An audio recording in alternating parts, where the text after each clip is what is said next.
প্রিয় ছাত্রছাত্রী, ক্লাস 10 থেকে আবারও তোমাদের জন্য যে 19 নম্বর অধ্যায়টি আছে, এবং অধ্যায়ে কি আছে দেখো, লেখা আছে বিভিন্ন ঘনবস্তু সংক্রান্ত বাস্তব সমস্যা।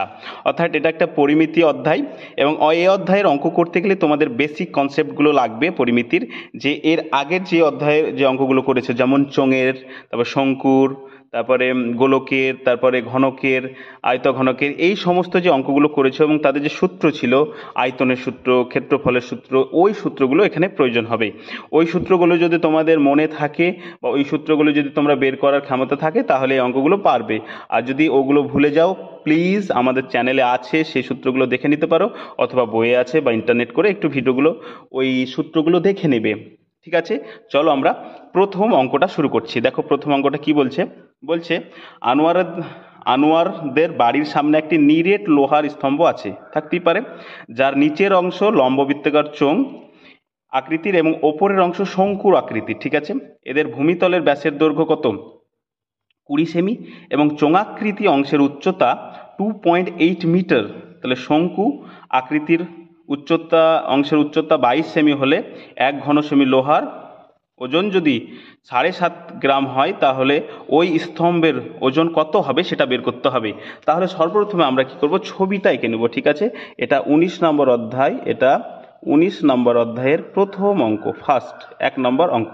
তাহলে কি বলেছে দেখো, নিচের যে অংশটা সেটা কি চোঙ আকৃতির, অর্থাৎ এরকম একটা কি স্তম্ভ আছে, তাই না? চোঙ আকৃতির এরকম একটা স্তম্ভ আছে আছে এবং কি বলছে, ওপরের অংশটা কি শঙ্কু আকৃতির, অর্থাৎ টোপর হয় না, টোপর, টোপর, বিয়ের টোপর, ওই রকম, বা লাট্টিমের মতো হয় না, ওই লাট্টিম, শঙ্কু। তাহলে দেখো তো, এইখানে দেখো যে ভূমিতলে যে ব্যাস, বা এইখানে যে আর পাবো, শঙ্কুর ক্ষেত্রে যে আর পাবো এবং চোঙের ক্ষেত্রে যে আর পাবো, সেটা কি দুটোই সমান। তাহলে এখানে বলে দিয়েছে দেখো, চোঙ আকৃতির উপরের অংশ শঙ্কু আর নিচের অংশ চোঙ। ঠিক আছে, এবং তাদের ভূমিতলের কি দেখো, ব্যাসের দৈর্ঘ্য দেওয়া আছে। তাহলে যদি ব্যাস মানে কি, সমগ্র টোটালটা দেওয়া আছে, তাই না? তাহলে ব্যাস যদি কত 20 সেমি হয়, তাহলে কি বের করতে হবে বলো, ব্যাসার্ধ বের করতে হবে। তাহলে 20 সেমি যদি হয়, তাহলে ব্যাসার্ধটা বের করতে হবে, তাই না? চলো বের করি। এ হচ্ছে ব্যাপার, চোঙাকৃতির। তাহলে আমাদের এখান থেকে আগে ব্যাসার্ধটা আমরা বের করব, তারপরে দেখো এখানে ওটার উচ্চতা দেওয়া আছে, অর্থাৎ এইটার যে উচ্চতা সেটা দেওয়া আছে, এটার উচ্চতা দেওয়া আছে কত দেখো, চোঙাকৃতি, এটার উচ্চতা দেওয়া আছে 42 সেমি, এটা কত 20 সেমি, আর এইটার যে উচ্চতা সেটা দেয়া আছে 2.8 মিটার। আর মিটারকে আমরা যদি কিসে সেন্টিমিটারে কনভার্ট করি, তাহলে কি করতে হয়, 1000 দিয়ে 100 দিয়ে গুণ করতে হয়, তাহলে এটা হয়ে যায় সেন্টিমিটার। দেখতে পাচ্ছ, সেন্টিমিটার হয়ে গেল। তাহলে এটা কি হয়ে গেল, 280 সেন্টিমিটার। এবার আমরা কি করব, এটাকে কনভার্ট করব, এটাকে লিখবো। ঠিক আছে,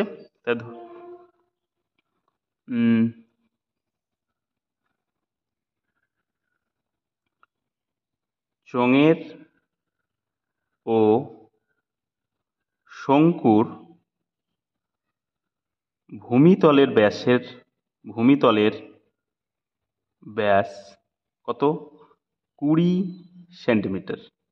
অতএব চোঙের ও শঙ্কুর ভূমিতলের ব্যাসার্ধ কত হবে, 10 সেন্টিমিটার, অর্থাৎ 20/2 = 10 সেন্টিমিটার পেয়ে গেলাম। এবং চোঙের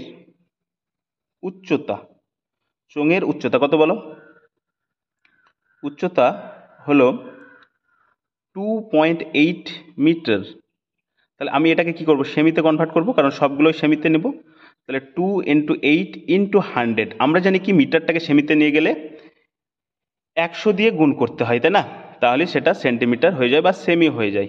তাহলে আমরা কি লিখব, 280 সেন্টিমিটার বা সেমি, কারণ 2.8কে যদি 100 দিয়ে গুণ করো, তাহলে কি হয়ে যাবে, 280 সেন্টিমিটার, এটা পেয়ে গেলাম। এবং শঙ্কুর উচ্চতা কত দেয়া আছে দেখো, 42 সেমি দেয়া আছে, তাই না? দেখো সমস্ত তথ্য যেগুলো দেয়া আছে সেগুলো লিখলাম। এবার আলাদা করে দুটো কি আয়তন বের করব। অতএব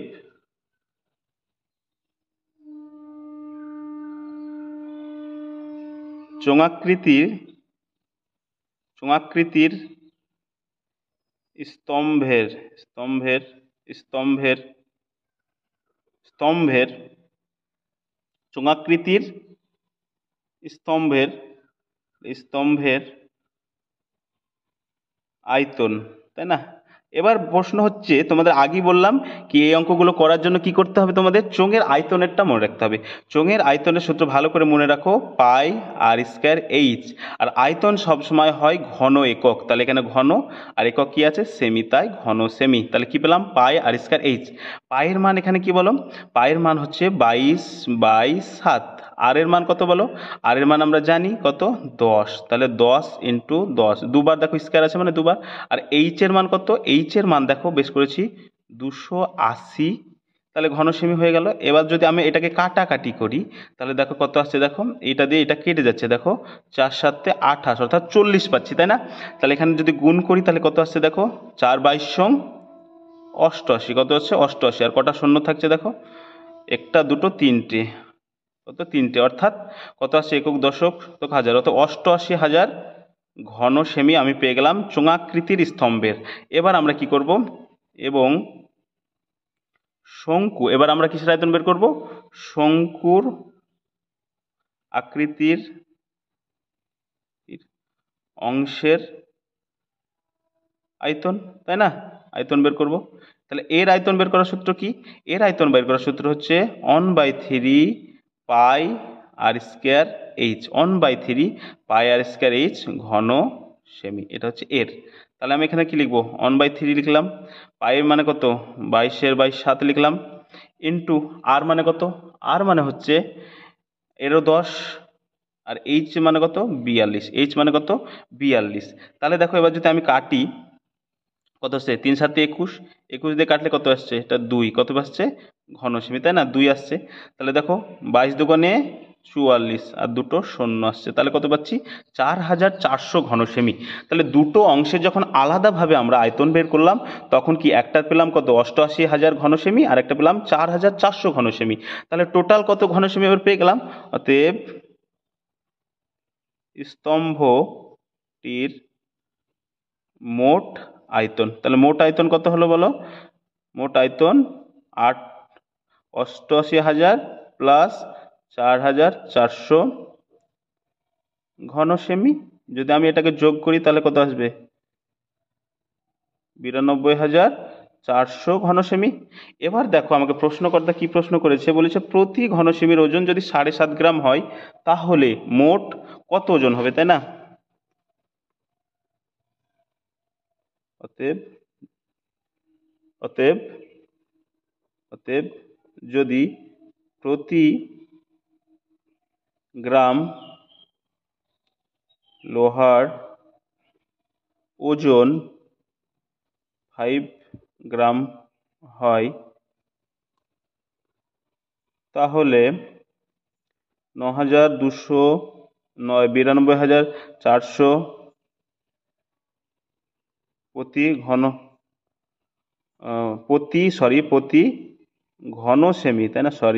প্রতি ঘন সেমি লোহার ওজন যদি 7.5 গ্রাম হয়, অর্থাৎ 92,400 ঘন সেমি লোহার ওজন কত হবে, তাহলে এটা দিয়ে গুণ করবো, তাই না? 92,400 ইন্টু 7.5 গ্রাম, যদি এটাকে গুণ করি তাহলে আসবে 93, বুঝতে পেরেছো, 6,93,000 গ্রাম। এবার গ্রামটাকে কি করবো আমরা, দেখো কেজিতে কনভার্ট করব। তাহলে গ্রামটাকে কেজিতে কনভার্ট করতে গেলে কি করতে হবে, 1000 দিয়ে ভাগ, অর্থাৎ 93,000/1000, তাহলে এটা কি হয়ে গেল কেজি, তাই না? তাই দেখো 0 কেটে গেল, অর্থাৎ কেজি। তাহলে অতএব ওই স্তম্ভটির মোট ওজন হবে 6,693 কেজি, হয়ে গেল। তাহলে আমি প্রথম অঙ্কটার সমাধান করলাম, সুন্দর করে তোমরা অঙ্কটা বোঝার চেষ্টা করো। যদি কোথাও কোনো কনসেপ্টে মিস্টেক থাকে, ভুল থাকে, অবশ্যই আমাকে জানাবা, আমরা সেটা নিয়ে আবার পরবর্তীতে ভিডিও বানানোর চেষ্টা করব। এবার আমরা দেখব 2 অঙ্কটা। দেখো 2 অঙ্কটা কি বলছে, বলছে একটি নিরেট লম্ববৃত্তাকার শঙ্কুর উচ্চতা 20 সেমি, তির্যক উচ্চতা কত 25 সেমি, শঙ্কুটির সমান আয়তন বিশিষ্ট একটি নিরেট লম্ববৃত্তাকার চোঙের উচ্চতা 15 সেমি। তাহলে চোঙটির ভূমিতলের ব্যাসের দৈর্ঘ্যটা কত সেটা বের করতে হবে, ঠিক আছে। তাহলে এখানে কি দুটো বিষয় আছে, একটা হচ্ছে শঙ্কু আর একটা হচ্ছে বৃত্তাকার চোঙ। তাহলে শঙ্কুর এবং চোঙের কি বলেছে, আয়তন সমান। অর্থাৎ আমি যদি তোমাদের এখানে অঙ্কটা করে দেখাই, ছবিটা এঁকে দেখাই, তাহলে মনে করো আমার কাছে কি এইখানে কি একটা এরকম কি শঙ্কু আছে, ঠিক আছে, এবং এই শঙ্কুটা এবং পাশে মনে করো আরেকটা আমি চোঙ আঁকলাম, ঠিক আছে, চোঙ আঁকলাম। এর যে আয়তন আর এর আয়তন সেটা কি সমান বলে দিয়েছে, সমান, আয়তন সমান। কিন্তু দেখো এর যে উচ্চতা, তির্যক উচ্চতা, অর্থাৎ এই যে বাহুটার মান সেটা বলে দিয়েছে কত, 25 সেমি। এবং এর যে দেখো এর যে উচ্চতা অর্থাৎ এই যে বাহুর দৈর্ঘ্য সেটা বলে দিয়েছে 20, কত, 20 সেমি, এটা 20 সেমি বলে দিয়েছে, ঠিক আছে। এবং এর যে চোঙের যে উচ্চতা সেটা বলে দিয়েছে 15 সেমি, কত, 15 সেমি।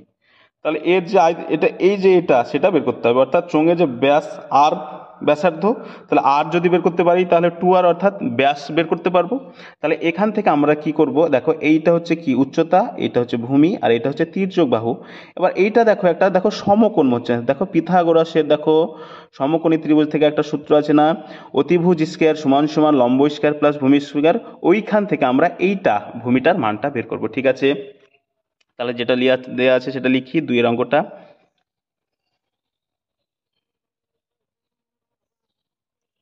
শঙ্কুর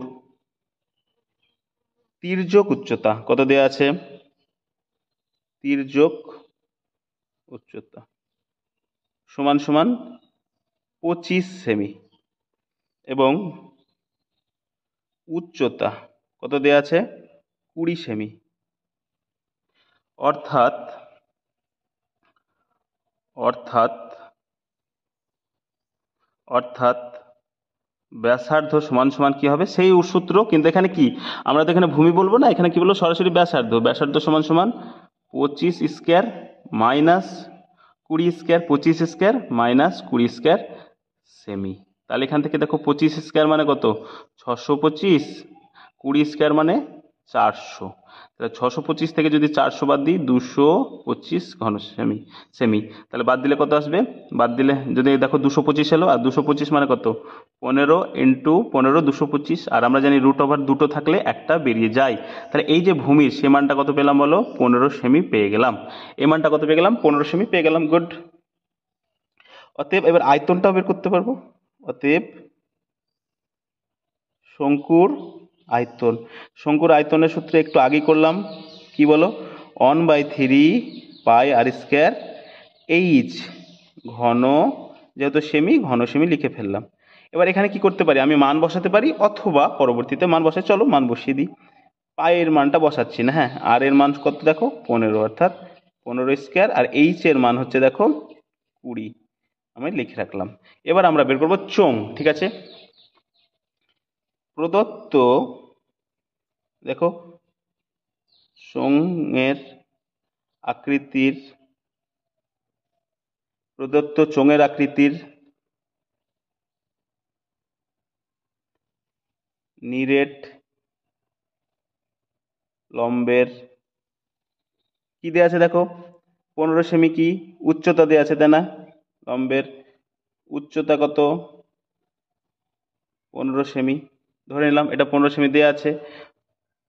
ধরি চোঙের আকৃতি নিরেট লম্বের ব্যাসার্ধ ধরে নিলাম আর সেমি, কি ধরে নিলাম আর সেমি।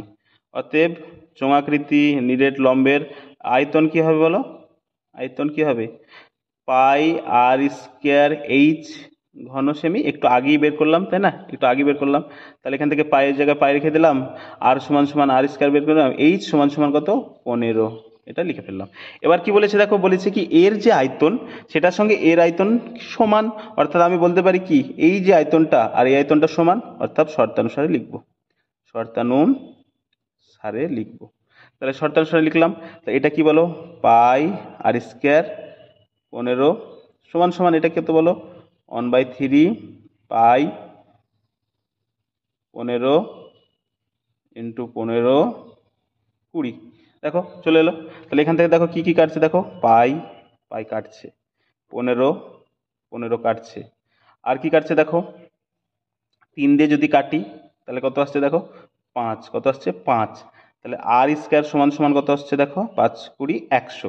তাহলে আর সমান সমান কত আসছে দেখো, 10। তাহলে আর এর মান কত পেলাম, 10।